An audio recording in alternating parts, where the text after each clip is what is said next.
Dear friends, brothers and sisters, आप सबों को प्रभु यीशु मसीह के नाम में शालोम। मैं आप लोग के सामने एक नया टॉपिक लेकर आया हूँ। वो टॉपिक जो है कि भलाई के रूप में जो नहीं दिखता है, पर उसके द्वारा भलाई ही उत्पन्न होगा।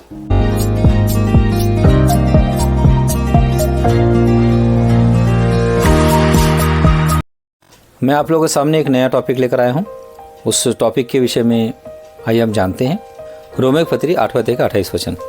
हम जानते हैं कि जो लोग परमेश्वर से प्रेम रखते हैं उनके लिए सब बातें मिलकर भलाई ही को उत्पन्न करती हैं, अर्थात उन्हीं के लिए जो उसकी इच्छा के अनुसार बुलाए हुए हैं।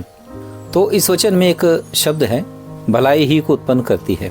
सब बातें मिलकर भलाई ही को उत्पन्न करती है। सब बातें कहने का मतलब ये नहीं है कि भलाई ही किया जा रहा है तो भलाई उत्पन्न हो रही है। तो जाहिर बात है कि भलाई से इतर कुछ और दशा है और उसमें से एक से अधिक दशाएं हैं। तो उन जो दशाएं जो हैं वो दशाएं भी भलाई को उत्पन्न करेंगी। तो मैं आप लोगों के सामने अब लगातार कम से कम 7 ऐसे अंश लेकर आऊँगा जिसके द्वारा भलाई उत्पन्न करती है। तो बने रहिए।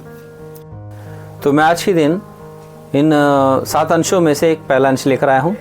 आज का अंश है क्लेश। क्लेश अर्थात हृदय अंतरंग में अस्थिरता, भारी तनाव और का भारी दबाव।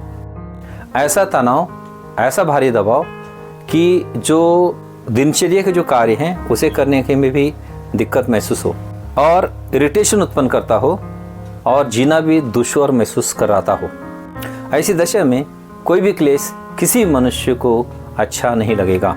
और क्लेश के विषय में बाइबल में बहुत सारे रेफरेंसेस हैं और हमारे प्रभु यीशु मसीह ने भी क्लेश के विषय में कहा है। मत्ती रसूल सुसमाचार के 24वें अध्याय में जब चेलों ने प्रभु यीशु मसीह से पूछा कि तेरे आगमन का और जगत के अंत का क्या चिन्ह होगा, तब प्रभु यीशु मसीह उन्हें यह कहते हुए कि सावधान रहो कि कोई तुम्हें भरमाने ना पाए। और ऐसा कहते हुए और आगे कहते हैं मत्ती रसूल सुसमाचार के 24वें अध्याय के 9वें वचन में और 21वें वचन में, वे क्लेश देने के लिए तुम्हें पकड़वाएंगे और तुम्हें मार डालेंगे और मेरे नाम के कारण सब जातियों के लोग तुमसे बैर रखेंगे। किस वचन में? क्योंकि उस समय ऐसा भारी क्लेश होगा जैसा जगत के आरंभ से ना अब तक हुआ और ना कभी होगा। इस वचन, यदि वे दिन ना घटाए जाते तो कोई प्राणी न बचता, परंतु चुने हुओं के कारण वे दिन घटाए जाएंगे। ऐसे तो आप लोगों को ये मत्ती सुसमाचार 24वें अध्याय का यह संदर्भ अच्छी रीति से याद होगा। और यदि आप बाइबल नया पढ़ना शुरू किए हैं तो आप लोग को ये अध्याय पूरा पढ़ लेना चाहिए, क्योंकि प्रभु यीशु मसीह के आगमन से संबंधित ये बातें हैं। और प्रभु यीशु मसीह का आगमन का होना और ये सारी चीज़ों का होना क्यों जरूरी है बोलने से उसका भी एक कारण है। और इस रहस्य को जब तक आप लोग नहीं जानेंगे तब तक इसे नहीं समझ पाएंगे कि प्रभु यीशु मसीह के आगमन के पहले ये सब क्यों होना जरूरी है। क्योंकि ये मसीही के कार्यकाल के दिनों में ये सब होगा। मसीह अर्थात लोगों की भलाई करने के लिए, अर्थात उनके पापों से उन्हें छुड़ाने के लिए अपने आप को बलिदान करने वाला। मसीह के कार्यकाल के विषय में आप देखेंगे तो दुखों से भरा हुआ है। बिगिनिंग में ही जैसे ही पतरस ने कहा तू जीते परमेश्वर का पुत्र मसीह है, तो उसके बाद से प्रभु यीशु मसीह पतरस को और चेलों को बताने लगे कि कैसे मनुष्य के पुत्र का दुख उठाना, क्रूस पर मारा जाना, फिर जी उठना होगा। तो मसीह दुख उठाएगा करके बताने लगा। परमेश्वर जो मनुष्य के रूप में आया वो है यीशु, अर्थात मनुष्य, परमेश्वर का सबसे छोटा रूप। जब वो क्रूस पर बलिदान हुआ और मुर्दों में से जी उठा तो केवल अब वो यीशु ना रहा, यीशु मसीह हो गया। मतलब वो पुनरुत्थान की देह प्राप्त करने के बाद अब मिट्टी के शरीर को बेच करके नहीं, पर पुनरुत्थान की देह को बेच करके वो वर्तमान हो गया। और एक समय आएगा कि सब कुछ उसके पाँवों के नीचे कर दिया जाएगा और वो सब पर न्याय करेगा। उस समय तक के वो पिता के दाहिनी ओर बैठे रहेगा। जैसे वचन लिखा है कि तू मेरे दाहिने बैठ जब तक मैं तेरे शत्रु को तेरे चरणों के नीचे की चौकी ना कर दूं। ये मसीह का कार्यकाल का समय होगा। प्रभु यीशु मसीह कहे हुए शब्दावली को ध्यान दीजिए। 23 वचन में, उस समय यदि कोई तुमसे कहे देखो मसीह यहाँ है या वहाँ है तो विश्वास ना करना। यहाँ यीशु कह रहा है, ये नहीं कह रहा कि देखो यीशु यहाँ है या वहाँ है, या यीशु प्रभु यहाँ है वहाँ है, पर यहाँ कह रहा है, यीशु कह रहा है कि मसीह यहाँ है या वहाँ है तो विश्वास मत करना। क्यों? क्योंकि यीशु का कार्यकाल जैसे समाप्त होता है तो वो यीशु नहीं रहा, अब वो यीशु मसीह हो गया। तो ये मसीह का कार्यकाल है। इस समय में स्थितियाँ कैसी होंगी, मसीह आखिर वास्तव में आएगा कैसे, उसका स्वरूप क्या होगा, ये मनुष्य नहीं जानता। उस समय वो समझाना चाहे तो वो नहीं समझ सकते। इसलिए प्रभु यीशु मसीह ने कहा भी कि बहुत सी ऐसी बातें मैं तुमसे कहना चाहता हूँ पर तभी अभी तुम नहीं समझोगे, पर जब पवित्र आत्मा आएगा वो तुम्हें सब कुछ बताएगा। मसीह अर्थात राजा, और राजा का जो जीवन के विषय में आप देखेंगे वो अपनी प्रजा के लोगों का तो भलाई करता है, उन पर राज्य करता है, उनकी सुरक्षा भी करता है और अपने राज्य का विस्तार करता है, और यहाँ तक कि अपने राज्य के विस्तार के लिए शत्रुओं से लड़ता भी है।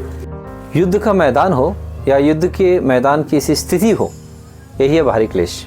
ये बाहर में होगा या मन के अंदर होगा, पर इसका असर तो मन में ही पड़ना है। आप उन प्रकाशित वाक्य के 19वें अध्याय में पढ़ के देखेंगे कि वहाँ पर भी ये राजा युद्ध लड़ रहा है और जयवंत होकर आगे बढ़ रहा है। ये सब राजा के कार्यकाल की बात है, अर्थात मसीह के कार्यकाल की बात है। मैं उन बातों का भी अगर जिक्र करने लगूं तो संदेश काफ़ी बड़ा हो जाएगा, और ऐसे आप लोग बड़े संदेशों को पसंद करना जब शुरू करेंगे, जब उस पर आप इंटरेस्ट दिखाएंगे, तो फिर मैं ऐसे बड़े संदेशों को आप लोग सामने पेश कर पाऊँगा। आप लोगों की सहूलियत के लिए मैं छोटे छोटे संदेशों को ही आप लोगों के सम्मुख रख रहा हूँ। अभी तक जितने संदेश आप लोगों के सम्मुख रख चुका हूँ, उनमें से जो बड़े बड़े संदेश हैं जिसमें गहरी स्टडी है, जब उसे आप लोग ज़्यादातर देखेंगे और मुझे लगेगा कि इस विषय में आप लोग इंटरेस्ट दिखा रहे हैं, तब मैं और गहरी बातों को, गहरी स्टडी को आपके सम्मुख रखने पाऊँगा। लोग ढूंढ डांड करेंगे और पूछ पाछ करेंगे, इसी से उनका ज्ञान बढ़ जाएगा। तो ये हमारे प्रभु की इच्छा है कि लोग ढूंढे ढांडे, पूछ पाछ करें, इससे उनका ज्ञान बढ़ जाए। इसी से पता चलता है कि ये प्रभु को भाने वाला काम है। प्रभु ने ऐसा ही ठहराया कि जो ढूंढे ढांडे के पूछ पाछ करेंगे उनको ही ये रहस्य, ये भेद पता चले। आप लोग बड़े संदेशों के विषय में इंटरेस्ट दिखाइए, तब ये जो ज्ञान है आप लोग पर प्रकट होगा, और मुझे भी जो प्रकाशन प्रभु से मिला है वो आप लोग के सामने रखने में मुझे अच्छा लगेगा। फिलहाल मैं उन सारी बातों का जिक्र न करते हुए सिंगल वर्ड क्लेश के विषय में समझाने के लिए आगे बढ़ता हूँ। मसीह जगत में क्लेश का होना अवश्य है। मसीह ने भी दुख उठाया, उसने भी क्लेश सहा, तो मसीहियों के लिए भी क्लेश अवश्य ही होगा। मसीही जीवन जीने में क्लेश है, मसीह में सेवकाई करने में क्लेश है, और नाना प्रकार के दुखों को झेलते समय होने वाला क्लेश है। तो आइए क्लेशों के विषय में कुछ रेफरेंसेस देख लेते हैं। रोमियो की पत्री 2 अध्याय का 9वां वचन, और क्लेश और संकट हर एक मनुष्य के प्राण पर जो बुरा करता है आएगा, पहले यहूदी पर फिर यूनानी पर। 3:16 भी, उनके मार्गों में नाश और क्लेश है। ठीक है, ये बुरे लोगों के विषय में है यहाँ पर लिखा हुआ, पर बुरे लोग भले लोगों के लिए क्लेश उत्पन्न करते हैं।